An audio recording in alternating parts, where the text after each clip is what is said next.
guys, welcome to a bit of a somber, sad episode 3 of our podcast of Boredom. It is sad, kind of,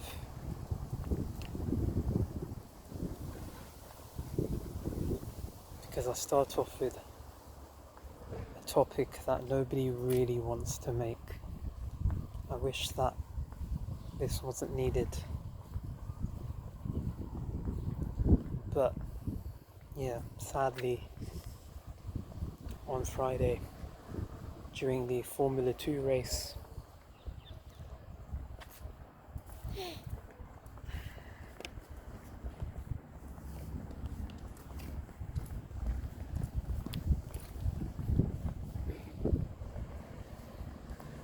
Formula 2 race at Spa for the Belgian Grand Prix, Anthoine Hubert, a promising young rookie from France who was the reigning GP3 champion, sadly passed away in a crash at Eau Rouge corner. It was lap 2 and Hubert was having a very good rookie season in Formula 2. He had already won 2 races. Mick Schumacher was the rookie that everyone was talking about, obviously because of his surname. But Anthoine Hubert was better. He was better. He did better than Schumacher. But of course, Mick Schumacher would obviously get all the attention. He won 2 races and I was really impressed with him. He was one of the 2 drivers I was really getting behind because I watch Formula 2 as well. Him and Guan Yu Zhou, 2 drivers. Guan Yu Zhou is also a rookie and they both really impressed me. So for a driver to lose their life at only 22 years old is really sad, really tragic loss. So rest in peace, man. Gone too soon, only 22. So with that in mind, obviously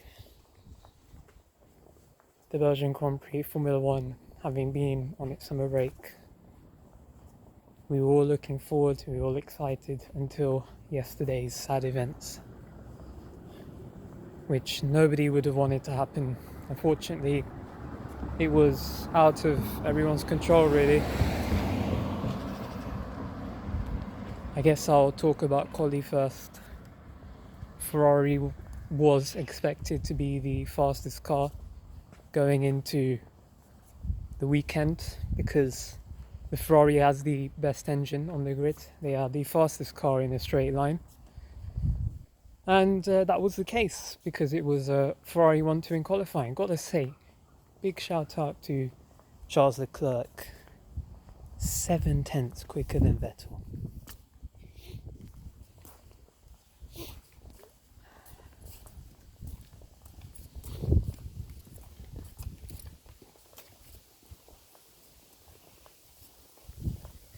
If you're 7/10 faster than a 4 times world champion in your rookie season at Ferrari, then, well, that's an incredible performance. Vettel had a bit of a scruffy lap. Hamilton nearly beat his time. It was very close. They were within a tenth of each other, I think, but Vettel qualified 2nd, Hamilton 3rd, Bottas 4th. Verstappen 5th. Red Bull were never going to be the fastest here because of their engine, probably.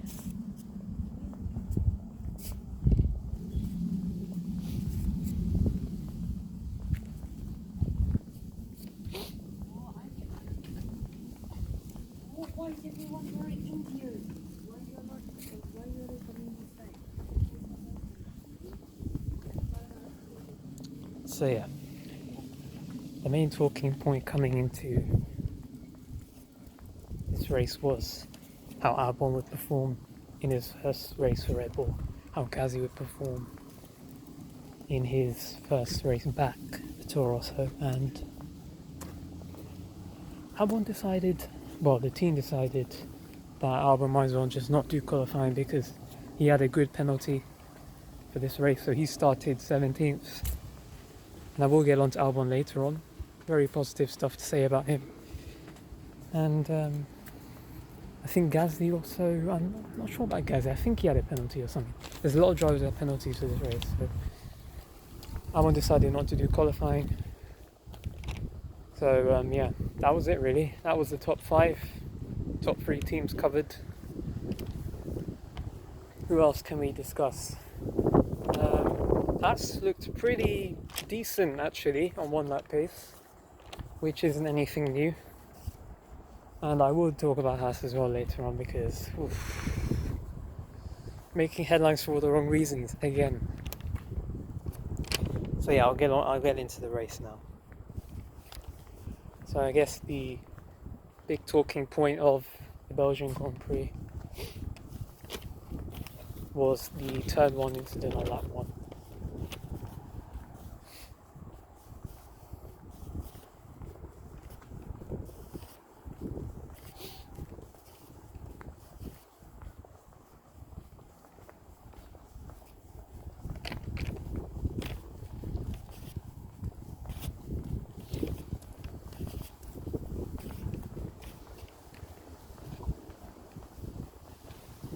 So the start was a bit of a messy one, bit of a clumsy one. Wouldn't say any driver was to blame really, it was just an unfortunate accident. So Verstappen makes a bit of a dive into turn 1 because he had a pretty poor start. He lost maybe about 5 positions at the start or something like that. It's been a common theme with Max, he's had a few bad starts. I don't think they've been his fault. I think it's more the fault of engine mapping or something, I don't know. He had a poor start, lost about 5 positions, decided to dive on the inside of Raikkonen, I think it was in turn 1, and they made contact. Verstappen had a broken front left suspension and he crashed straight into Eau Rouge and retired on the opening lap. Didn't even do half of the lap really, so unfortunate for all the Dutch fans that were there because there's usually lots of Dutch fans at Spa. Like, Spa's probably Verstappen's closest thing to a home race, which will change next year, with the addition of the Dutch Grand Prix in 2020. So Verstappen was out.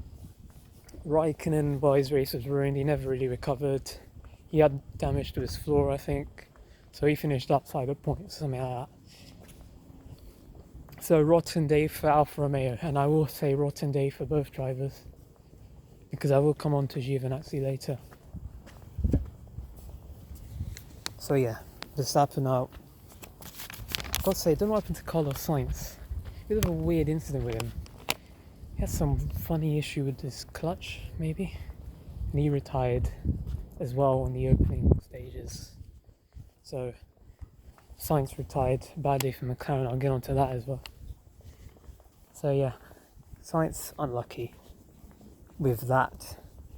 Ricciardo was also caught out in the turn 1 crash. He had to pit under the safety car which came out on lap 1, so he dropped to the back. A bit of a shame because he qualified really well.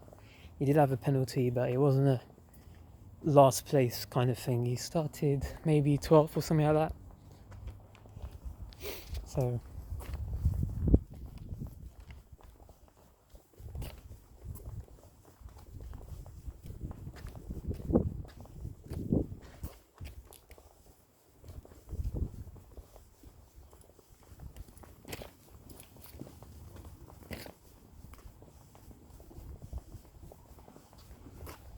So Ricciardo got caught out, I think, trying to avoid the mess with Verstappen and Raikkonen. And Lance Stroll, unfortunately, again, he was kind of blameless. He couldn't do anything. He was kind of boxed in, and he and Ricciardo made contact.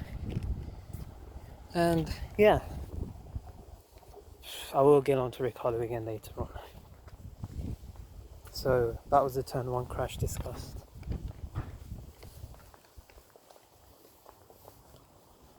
So in the early stages, Vettel had pretty crap start. Hamilton passed him into turn 1, but then Vettel slipstreamed Hamilton up Eau Rouge with the extra horsepower, the Ferrari advantage with the engine. Managed to pass Hamilton into Les Combes.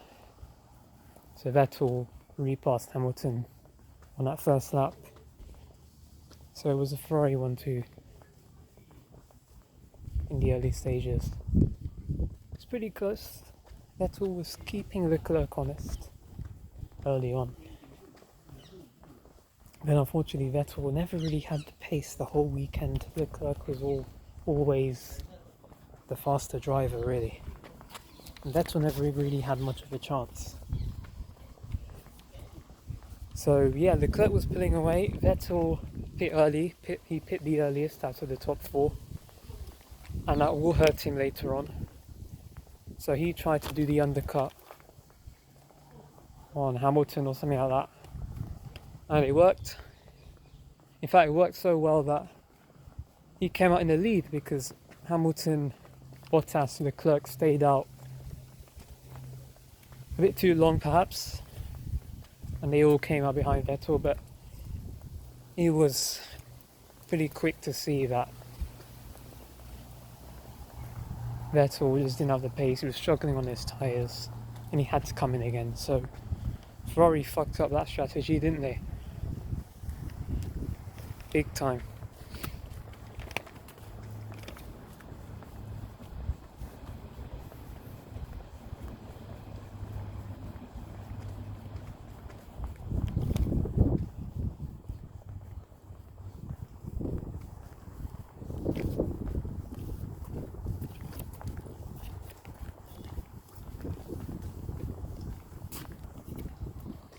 So Vettel ultimately finished 4th. Hamilton passed him, Bottas passed him, and then he pit. So Ferrari screwed him over. Classic Ferrari, as we have to say on this podcast. Never fail to at least screw over one of their drivers. So in the latter stages, Leclerc looked initially comfortable to win his first Grand Prix. Gotta say, he deserved to win the season because Bahrain should have been his win. And then he had that engine failure, or partial engine failure, which meant he lost 2 positions and finished 3rd. So that was rotten. And then in Austria, where Verstappen made a bit of a dirty move to take that race away from him, kind of pushed him off.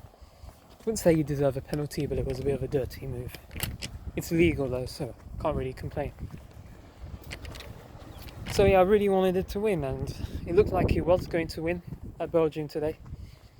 And but then later on, in the last few laps, the lapped cars were getting in the way. Leclerc lost a lot of time. He lost maybe about 4 seconds because of the lapped cars. Ricciardo was holding up this train of cars, or something like that, with about 4 drivers or 5 drivers. And then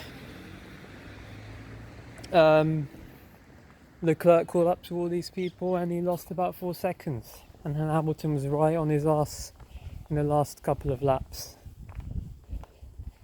But I'm pleased to say that Charles Leclerc today became the youngest driver to win a race of Ferrari, his first Grand Prix win. Fantastic job, great drive. Really happy for him, really deserves that win, does Charles. He's been through a lot this week. So yeah, really deserves that.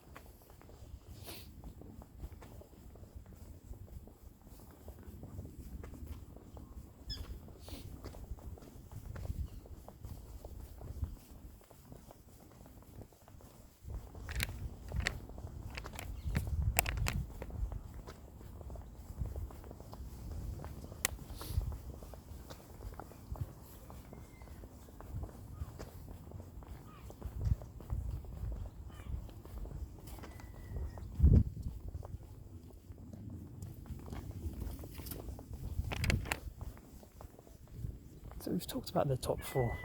Leclerc being the youngest winner for Ferrari, first win. Hamilton doing the maximum really, passing Vettel, finishing 2nd. Bottas solid podium, I guess. Did what he had to do. Decent performance. Did what was expected of him. So not much to say really. Vettel, gotta say, good defense to help out Leclerc. If it wasn't for Vettel defending from Hamilton for about 10 laps or so, Leclerc probably wouldn't have won, and Hamilton probably would have got the win. So Leclerc did well today to be the team player, to help Leclerc, to help the team, holding up Hamilton to allow Leclerc the win. And here's where things get interesting. The rest of the pack. Now, first half of the race, bit of a slow burner. Obviously, the turn 1 crash was the biggest event, really, of that race until the second half, with Verstappen retiring, Raikkonen being screwed over, Ricciardo being screwed over, Stroll as well.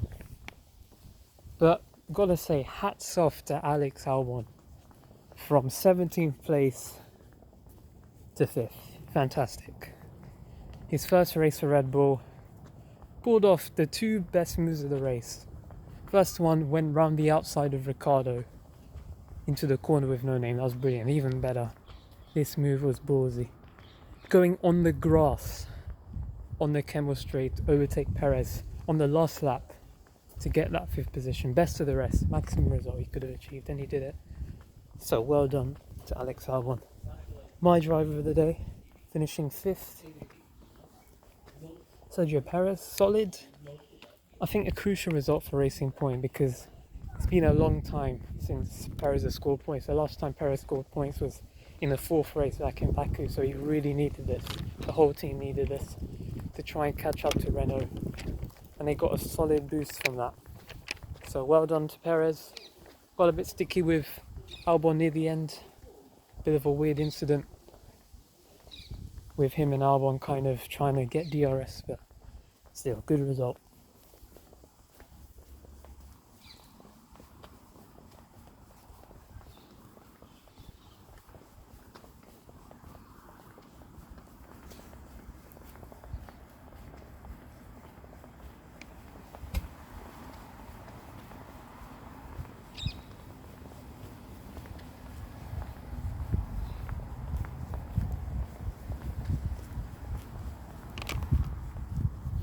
I'll say Danny Kvyat, another really impressive drive by him. He started 19th and he finished 7th. So really good year from Danny Kvyat. You know, he's really shown that he really deserves to be in Formula 1, and that he did not deserve the demotion, didn't deserve all that crap he got from Red Bull. He scored 33 points now in this Toro Rosso, which is pretty good. So I'm really happy for the guy. And yeah, 19th to 7th, brilliant recovery drive from him in that Toro Rosso. 8th place, Nico Hülkenberg. Gotta say, good recovery. At one point it looked like neither Renault would score points, because I don't know where their pace went. I was expecting them to be better than the rest at one point. Ricciardo could have done it, but his race kind of got screwed over. Hülkenberg finished 8th. Thanks to Ricciardo for that as well, because, well, it was Ricciardo who held up 5 cars. He was running in 8th position or something like that, and he was on some shit strategy. Renault gave him some crap strategy, by the way. They really fucked him over, and he was on the same tyres for about 40 laps, and they were dead towards the end. He slipped from 8th to about 14th. Tyres were finished, fell off the cliff. So unfortunate for him, but he helped his teammate out, held up some drivers behind him, which allowed Hülkenberg to come up from outside the points to finish 8th. So again, crucial result for Renault. They need this. Next season they looked like they were going to be challenging for podiums. Instead they're struggling to beat Toro Rossos and McLarens, which is a bit embarrassing for a factory works team. Pierre Gasly, gotta say, pretty good actually. I think this has been his best race of the season, considering he hasn't driven a Toro Rosso in 10 months. Obviously he wasn't going to be entirely comfortable with the car. He did well. He finished 9th in the end, which is only 2 places off Kvyat, who's done pre-season testing in that car. He's done 12 races in that car. This is Gasly's first time in his car and he finished 9th, so definitely his strongest race of the season, I think. And I hope he gives him some confidence, because clearly he was lacking confidence at Red Bull, so he needed this. So good on him to bounce back with a decent result. Not sure, I've got to say, don't know how he got points, because, well, the turn 1 crash, which I already discussed, where him and Ricciardo made contact. I think Stroll had to pit or something like that, I don't know, must have affected him somehow. And he looked like he wasn't going to be scoring points for most of the race. He was hanging in the outside the top 10 for most of it. But here's where he really gets tasty. Last 5 laps. 2 crucial incidents, but I'll get to those later on. First of all, I'm going to talk about Norris. Unluckiest driver of the race for me. He deserved that 5th position. He was running 5th for literally the whole race. Almost the whole race. Except for 1 lap. He retired on the last lap of the race from 5th. He basically had a Mick Häkkinen 2001 moment when Häkkinen lost the win on the last lap. It's not quite a win for Norris, but 5th place in that car feels like a win for sure. So gotta say, gutted for Lando Norris. He's been really unlucky this season. He's had a lot of mechanical failures, a lot of unfortunate mishaps, you know, in many races. I don't think the points tell the whole story. So a rotten day for McLaren all round. Really unlucky for them. They deserve better. So that was Norris's race, kind of ruined. Now I'm going to come on to Haas. Well, in qualifying they looked alright. They looked alright in qualifying. In the race they were fucking nowhere. Magnussen was being overtaken left, right and centre the entire race. If I was Magnussen, I'd just pull the car in. I'd just be like, fuck this, I'm being overtaken by literally everyone. That car has a lot of pace in qualifying, but an absolutely no pace in the race. No pace at all. You might as well... I read somewhere on the internet, Robert Kubica was lapping faster than Kevin Magnussen in that race. That's how bad it was. Embarrassing. Haas, I don't know where their pace goes in the race, but Williams' story must be, I don't know, it's absolutely speechless for Haas today and how they just completely lost it. At the start of the race, Grosjean and Magnussen were 6th and 7th. At the end of the race they were 13th and 14th, or something like that. Or 12th and 13th, I should say. So Grosjean had a similarly rotten race as well. Wasn't quite being overtaken as much as Magnussen, but just fell off with him as well. Ricciardo finished 14th, as I said, crap strategy. He was running in the points for most of the race to the last few laps because he was on the same tyres for 40 laps or something. Dismal. Absolutely dismal from Renault. Ricciardo deserved points today. George Russell, not much to say. The Williams car's a piece of shit. And that's really all I can say about that. Kimi Räikkönen finished 16th. Never really recovered from that incident. His car had floor damage from the crash with Verstappen at the start. So, yeah, his race was kind of done from there, really. Kubica, Williams bad. Giovinazzi, he was another driver to throw a spanner in the works in the last 5 laps. He was running in a points position and it would have been his best result of the season. I mean, he needed this. He has been really bad this season, I think, Giovinazzi. He's only had 1 points finish the whole season so far, which has been a 10th place, so only 1 point as well. And he needed this result for his career. If he wants to be in Formula 1, he needs to be delivering, and he was. Until he crashed on the last lap from, I think it was 7th place or something like that. Gio, what have you done? So he's classified 18th after that crash. I've already talked about Sainz and Verstappen. So I think that's the whole lot, really. Top 4. Really happy for Leclerc. Hamilton was great. Bottas did the best he could. Vettel, good wingman for Leclerc. Albon, my driver of the day. Kvyat again. Great comeback from him too. Perez, solid result. Hulkenberg, good comeback. Gasly, good first race for Toro Rosso. Stroll, lucky to score points really. He finished 10th after Norris's unlucky DNF from an engine failure, must have been. And then Giovinazzi crashing as well, so he snuck in the points there. Haas were dismal. Ricciardo's strategy was dismal. Williams were dismal as usual. Raikkonen and Verstappen took each other off. But yeah, I think overall pretty fun race for Spa. Last year's race was pretty crap, but this year's I'm gonna rate a 7 out of 10. Wasn't quite as good as Germany or Silverstone, but I think it was really fun, really enjoyable, lots of action. Really happy for Albon.